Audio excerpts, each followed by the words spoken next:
bonjour à toutes et à tous. Ravi de vous retrouver sur le plateau d'APE, Agir pour l'environnement. Moi, j'y crois. On est nombreux à y croire sur le fait qu'on puisse tous faire quelque chose pour l'environnement au quotidien.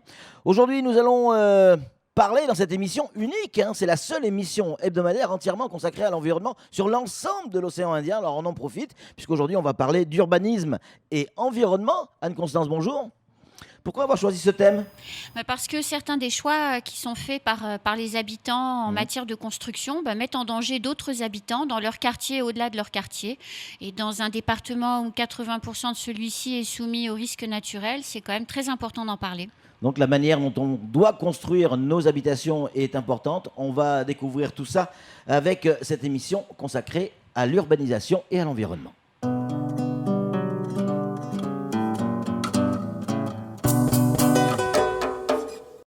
Dans ce nouveau numéro d'APE, nous allons tenter de prendre conscience que construire une maison en dehors des règles du jeu nous rend vulnérables et peut mettre en cause des vies humaines.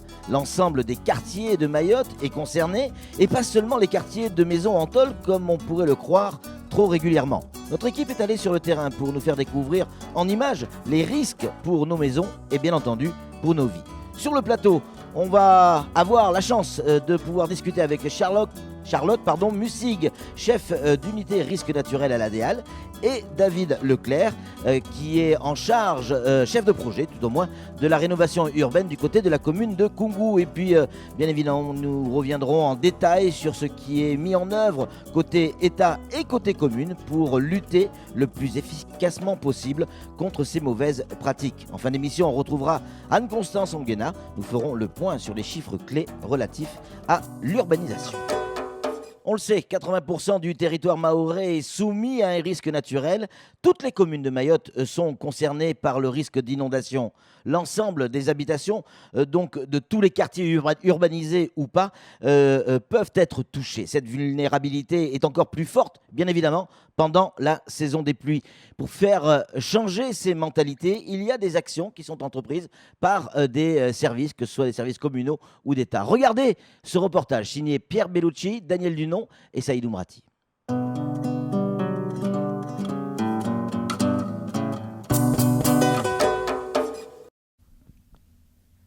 L'urbanisation d'un territoire revêt des enjeux économiques, sociaux et environnementaux. À Mayotte, 80% de l'île est soumise à un risque naturel.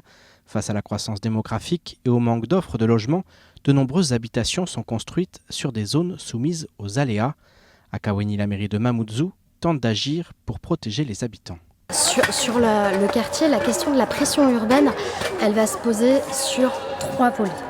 Le premier volet, c'est la limitation de cette ampleur, de cette pression urbaine.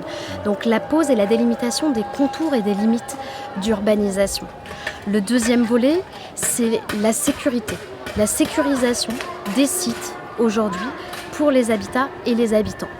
Et le troisième volet, c'est les espaces d'aération, c'est-à-dire les espaces de respiration avec la mise en place des infrastructures et la mise en place des réseaux nécessaires à une vie digne. Au mois de février 2019, l'Agence nationale de la rénovation urbaine a signé le nouveau plan de rénovation urbaine de Kaweni. Ce NPRU s'étale sur la période 2018-2024 avec une première phase qui implique une grande campagne de sensibilisation auprès des villageois. On essaie vraiment de changer les choses parce que vu que ces personnes-là sont là, c'est quand même des êtres humains, on ne peut pas les laisser.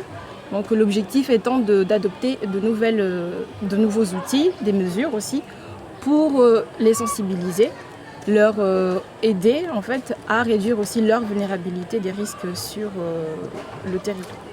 À Kaweni, 40% des logements sont des constructions en tôle, soit 2400 habitations. Parmi elles, 1300 sont situées en zone d'aléas. Au-delà du danger immédiat, cela pose des problématiques environnementales de premier ordre. Au-delà des problématiques de déchets, on va aussi avoir des habitats qui vont se construire dans cette ravine. L'une des difficultés aussi de la préservation de la ravine, au-delà de l'eau qui passe et de simplement l'eau qui passe, on va être aussi sur un volet environnemental important. Cette ravine se jette directement dans la mangrove. Et là, on a des enjeux de protection environnementale à très grande échelle pour l'île. Donc la protection de la ravine et de son lit et de la question de son débordement se pose à la fois pour l'habitat qui va s'y construire, le quartier en soi, la ville, mais au-delà pour l'île. L'État, par le biais de la DEAL, a effectué un important travail afin de réaliser une étude de précision de l'aléa sur l'ensemble de l'île. Une plateforme a ainsi vu le jour. Elle est accessible à tous. Il suffit pour y accéder de renseigner sa commune ou section et le numéro de sa parcelle cadastrale. Nous avons mis en place une plateforme internet qui vous permet maintenant d'aller voir sur n'importe quelle parcelle du territoire quel aléa s'y trouve. Et donc ici, quand on regarde l'aléa, effectivement, on note la présence de cette ravine qui est en aléa fort et un aléa moyen d'inondation qui impacte l'intégralité de la parcelle. Il a une moyenne inondation, donc certes on est en aléa inondation, pour autant tout projet n'est pas interdit. Et un projet de construction d'habitation, par exemple, va être autorisé, sous réserve notamment, de surélever le premier plancher à 1 mètre du sol. Afin d'aller plus loin, l'État réalise dans les différentes communes de l'île des plans de prévention des risques naturels et littoraux. Les municipalités signataires ont alors à leur disposition des cartes répertoriant l'ensemble des zones à risque, de quoi leur permettre d'adapter leur politique publique aux problématiques d'urbanisation.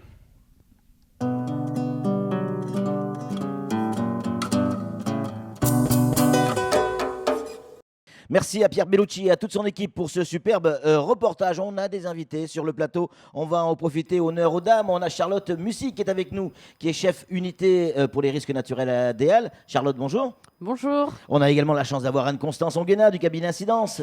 Anne-Constance, bonjour. Bonjour Patrick. Et puis David Leclerc qui est chef de projet pour la rénovation urbaine du côté de la commune de Koungou. David, bonjour. Bonjour. Merci à vous trois d'être là. On va commencer avec vous, Charlotte, si vous êtes d'accord. Quels sont les défauts principaux de l'urbanisation mahoraise ? Alors, effectivement, l'urbanisation mahoraise se fait beaucoup en zone à risque. Comme vous l'avez dit, le territoire est couvert par différents types d'aléas. Oui. On a l'inondation, du mouvement de terrain, de la submersion marine. Et les habitations se trouvent souvent dans des fortes pentes, soumises à de l'aléa mouvement de terrain, près des côtes, juste en arrière-plage des fois, et donc soumis à des aléas de submersion marine notamment, ou alors au bord des rivières et des ravines. Associé à ça, on a un bâti qui est très précaire souvent, qui est fait à l'encontre ou sans bonne connaissance des règles de l'art et des bonnes pratiques constructives. Associé à ça, on a aussi beaucoup de pratiques de défrichement qui entraînent des soucis notamment sur l'eau, sur l'eau, effectivement, d'érosion. Et puis, dernier événement en date, les séismes qui sont aussi des facteurs aggravants qui peuvent générer des mouvements de terrain. On n'a pas de bol, Charlotte, quand même. On n'est pas gâtés à Mayotte. Non, c'est ça. C'est un territoire hors du commun. David, pourquoi dans les habitudes ou les traditions, je ne sais pas si on peut appeler ça des traditions, mais on a l'habitude ici à Mayotte de construire sans permis? Ça vient d'où? Ça vient de quoi? Je pense que c'est d'une part une question d'habitude, en fait, de mauvaises habitudes qui sont prises. Parce que c'est vrai qu'il y a une mauvaise information, voire pas d'information du tout. Je le vois des fois dans le cadre de mon travail où les personnes ne savent pas ce que c'est un permis de construire. Maintenant, il y a autre chose aussi. Il y a les personnes qui le savent et qui le font pas. Là, c'est la mauvaise foi. Voilà, c'est la mauvaise foi. Et bon, ce qui se passe aussi, je pense, c'est que des fois, les pouvoirs publics n'ont pas réagi ou pas assez. C'est en train de changer depuis plusieurs mois. Il y a des actions qui sont menées à Koungou, même à l'échelle du département de Mayotte d'une manière générale. Et donc, il y a une réaction maintenant pour arrêter les travaux, pour régulariser la situation, voire peut-être démolir la maison si besoin. Et enfin, je pense la troisième raison aussi, c'est le coût en fait, du permis de construire. Il faut que les personnes aient conscience que ça demande un coût, puisqu'il faut s'appuyer avec le travail d'un architecte ou d'un dessinateur selon la surface. Et donc voilà, c'est un coût pour payer la personne. C'est aussi des taxes d'aménagement. Et en fait, il faut que les Mahorais comprennent que dans leur budget, c'est pas seulement les travaux, c'est aussi le coût de ce permis de construire qu'il faut prendre en compte dès le départ. Mais évidemment. Charlotte, est-ce que, je disais en introduction que le risque naturel, c'est aussi nos vies. Les vies humaines sont en jeu. Il faut le rappeler, je crois. Quels sont les risques encourus par les riverains, les gens qui sont autour de ces habitations ? Alors, effectivement, les risques naturels, c'est essentiellement des vies en jeu et c'est essentiellement pour cette raison qu'on essaye de trouver des façons de lutter, en tout cas de mieux se prémunir contre ces risques. Et il faut savoir que quand même, quand on construit en zone à risque, on ne met pas en jeu que sa propre vie et celle de sa famille, mais aussi la vie et les conséquences que sa construction peut avoir sur les riverains. Si je dois donner quelques exemples, notamment quand on construit ou qu'on fait des terrassements avec des talus à 90 degrés, sans protection, on peut déstabiliser la maison qui se trouve au-dessus et donc... Sans le savoir. C'est aussi ce phénomène-là qui se produit notamment avec les murs de pneus que l'on voit souvent dans beaucoup de quartiers. Pour retenir la terre, en fait, souvent. Pour retenir la terre en guise de mur de soutènement, mais souvent mal drainé. Derrière, de la boue s'accumule et une fois rempli d'eau, le mur peut s'effondrer et tomber sur la maison d'en dessous. C'est ce qui s'est passé notamment à Koungou l'année dernière, en début d'année dernière, et donc avec des morts. Également, si je peux donner un autre exemple sur l'aléa inondation, on a diverses pratiques qui peuvent générer des inondations là où on ne les attend pas. Notamment quand des personnes qui souhaitent construire leur maison déposent leurs matériaux de chantier devant leur porte sur la route. Cela peut générer des inondations à d'autres endroits puisque l'eau ne peut plus ruisseler puisqu'elle est bloquée par ces matériaux qui peuvent également se retrouver dans les caniveaux, les bouchers, et on se retrouve avec une inondation de toute une zone de manière inattendue. De la même manière que construire sur la voie publique, sur les caniveaux, est une très mauvaise pratique. L'eau ne peut plus s'écouler et on a des inondations. C'est totalement interdit, clairement. C'est totalement interdit, mais c'est des choses qui se font, malheureusement. Malheureusement. Charlotte, on dit souvent que seul l'habitat précaire est concerné. On l'a vu dans le reportage de Pierre Bellucci, c'est pas le cas du tout. Alors non, c'est pas le cas. C'est peut-être une idée reçue, quelque chose que l'on croit ou qu'on veut croire. En effet, tous les bâtis sont concernés, même les maisons en dur, puisque bon nombre de maisons en dur sont construites sans permis. Donc c'est-à-dire qu'ils peuvent se situer n'importe où et notamment en zone d'aléa fort, sans permis de construire évidemment. Et ces permis de construire, il faut vraiment les voir comme un garde-fou, quelque chose qui permet de donner les règles et permet aux gens de construire en bonne et due forme et protéger donc soi et sa famille et ses riverains, comme on vient de le voir. Charlotte, comment je peux savoir, moi, je veux construire une maison, comment je peux savoir que je suis dans une zone à risque ou pas ?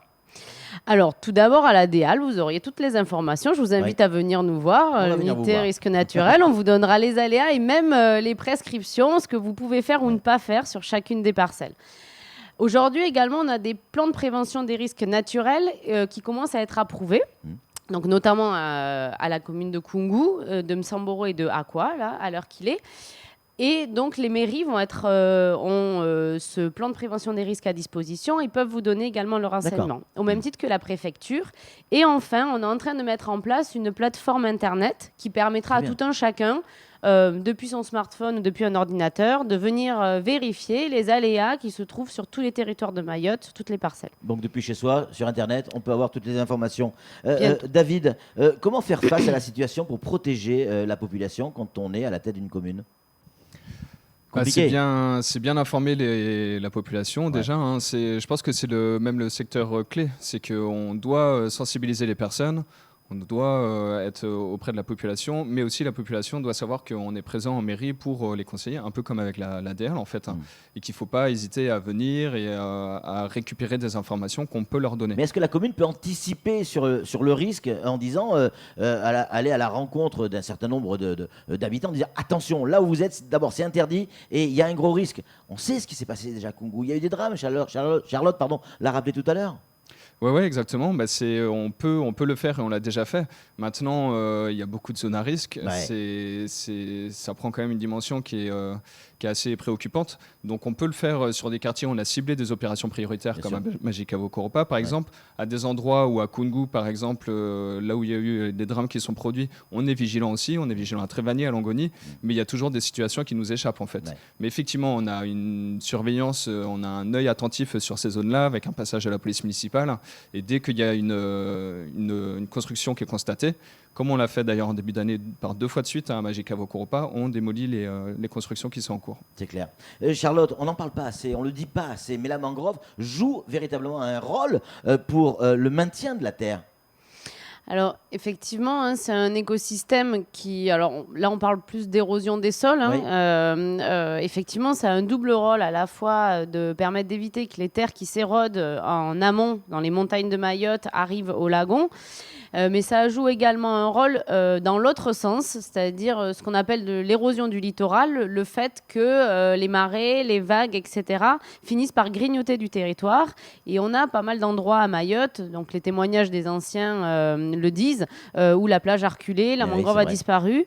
Et aujourd'hui déjà, sans même parler de changement climatique, on a des maisons qui se retrouvent, des quartiers même qui se retrouvent les pieds dans l'eau parce que cette mangrove a disparu pour diverses raisons. Ouais. Et donc cette mangrove permet de maintenir les terres aussi et d'éviter cette érosion du littoral. Sur nos terrains, on voit souvent des ruissellements d'eau. Comment on peut arriver à les gérer, ces eaux ?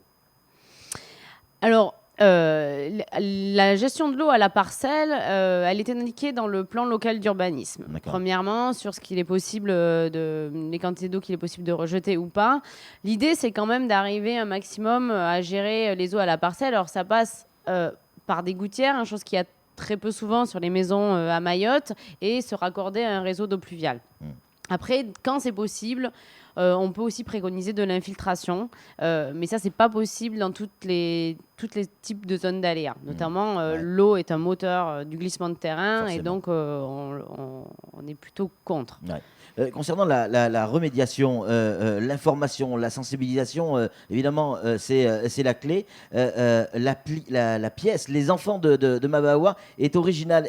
Et quel est l'objectif de ce projet ? Parce qu'un projet que vous soutenez. Hein. Voilà, tout à fait. En effet, la sensibilisation, comme vous l'évoquiez tout à l'heure, tout ce que l'on peut faire comme action de protection pour les populations, de mettre en place un cadre réglementaire, de se préparer à la gestion de crise, etc.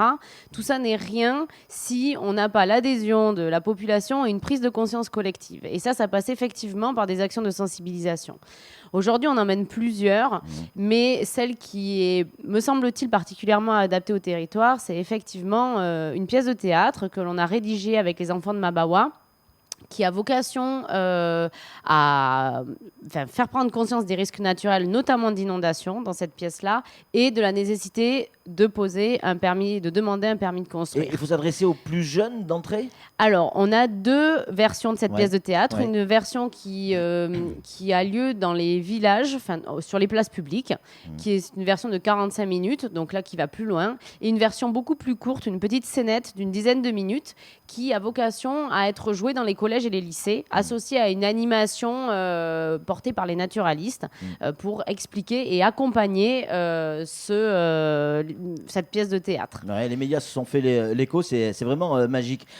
David, au niveau de la rénovation urbaine, notamment du côté de la commune de Majicavo, que recherche la mairie de Koungou au travers des actions engagées au niveau de l'habitat précaire ?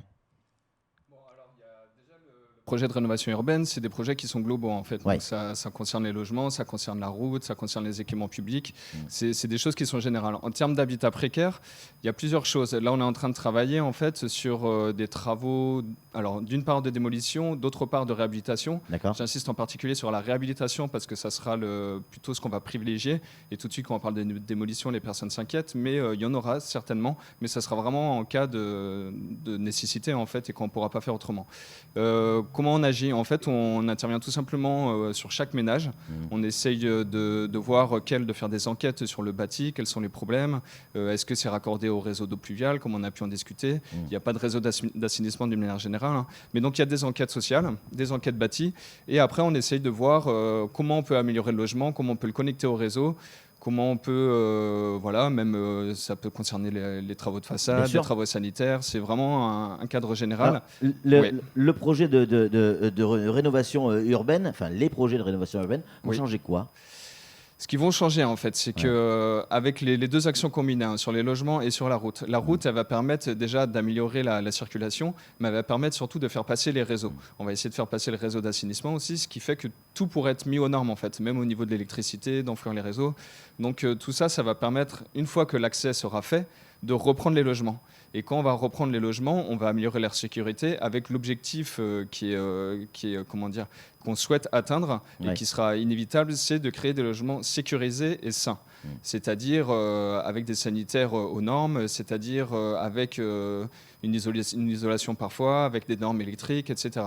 Donc ce qu'on veut, c'est et peut-être même améliorer les fondations si nécessaire en cas de risque avéré.